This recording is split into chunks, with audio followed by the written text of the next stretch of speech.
जी, तो अब हम देखते हैं सम के बाद कि अगर आपको डिफरेंस करने पड़ जाए लाइक 2 वैल्यूज़ के दरमियान डिफरेंस मालूम करना पड़ जाए, तो वो किस तरीके से फाइंड कर सकते हैं। तो जस्ट आइएगा मैं आपको इधर कोई वैल्यू लिख देता हूँ 760 और 580। ये 2 वैल्यूज़ हैं, हम फर्स्ट वैल्यूज़ में से सेकंड वैल्यू को माइनस करना चाहते हैं। तो इज़ इक्वल का बटन प्रेस करेंगे और फर्स्ट वैल्यू को सिलेक्ट करेंगे, माउस से कर लें, कीबोर्ड से कर लें और माइनस का बटन प्रेस करेंगे और उसके बाद सेकंड वैल्यू को लेंगे, ये E21 हमने ले लिया और इक्वल का बटन प्रेस कर देंगे। तो ये आपके पास देख लें 760 में से 580 निकालेंगे तो आपके पास 180 ही आएगा। हम एक मरतबा दोबारा भी करके दिखा देते हैं आपको।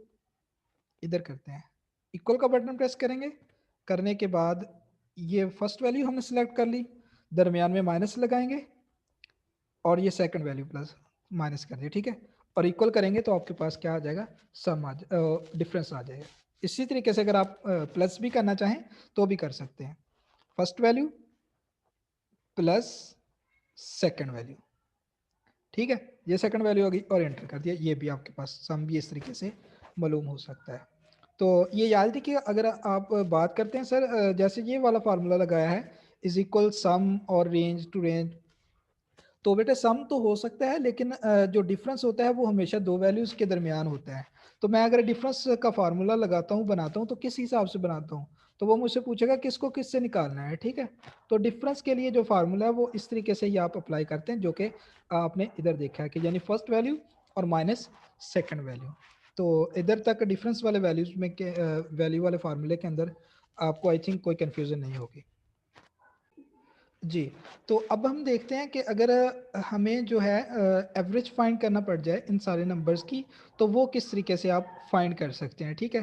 तो आइएगा हम इस सम वाले फार्मूले को भी डिलीट कर देते हैं और सिंपल से वे के साथ हम एवरेज मालूम करते हैं। तो हमने कैसे वो एवरेज वाला फार्मूला एम एस एक्सेल के अंदर अप्लाई कर सकते हैं, उसको हम देखते हैं। तो आपने जस्ट इक्वल का बटन प्रेस करना है और मैं ये बात बार बार रिपीट कर रहा हूँ कि एक्सेल के अंदर जो भी फार्मूला है हमेशा इक्वल से स्टार्ट होता है। तो इस बात को आप भी अपने जहन के अंदर सेव कर लें और ये अक्सर आपको इंटरव्यूज के अंदर भी ये क्वेश्चन आपसे पूछ लिया जाता है।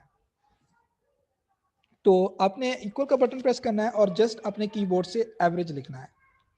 तो देखेंगे तो अगर आप ना भी लिखे तो आपके पास ये एवरेज आ चुका है। तो मैं फिलहाल लिखता हूँ, ठीक है। एवरेज लिखा और ब्रैकेट को क्या कर दिया, ओपन कर लिया ब्रैकेट। अब आप किन नंबर्स की एवरेज फाइंड करना चाहते हैं, तो मैं कहता हूँ कि एक ये है, कॉमा, एक ये है, कॉमा, एक ये है, कॉमा, इसको भी ले लेते हैं, कॉमा, ये भी, कॉमा, ये भी। ब्रैकेट बंद करते हैं और एंटर कर देते हैं। तो देखें वो ऑटोमेटिकली क्या करेगा, एवरेज निकाल देगा। तो एवरेज इधर जो निकलेगी वो आपकी एक एवरेज होती है जो आपके मार्क्स होते हैं कि इतने टोटल मार्क्स थे, इतने आपने ऑब्टेन किए, वो वाली इधर एवरेज नहीं निकाल रहा। इधर क्या कर रहा है, इन सबको प्लस कर रहा है, प्लस करने के बाद जितने नंबर हैं जी उनको उन पे डिवाइड कर रहा है। 1 2 3 4 5 6 7 मार्क्स है ना, 7 सब्जेक्ट के। तो जो टोटल मार्क्स आ रहे हैं उनको उसके ऊपर डिवाइड कर रहा है, 7 के ऊपर जो रिजल्ट आ रहा है वो आपको शो करवा रहा है। तो इधर एवरेज से ये मुराद है, ठीक है। तो वो ऑब्टेन मार्क्स वाला जो काम है वो हम नेक्स्ट सीखेंगे इंशाल्लाह।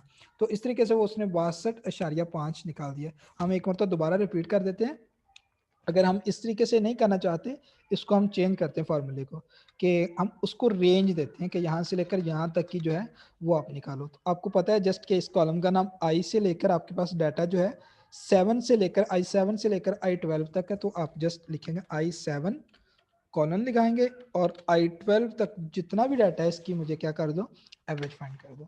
तो ये देख सकते हैं अब 62.5 आपके पास जो शो हो रहा है, ठीक है। इस तरीके से आप एवरेज का जो फार्मूला है उसे अप्लाई कर सकते हैं।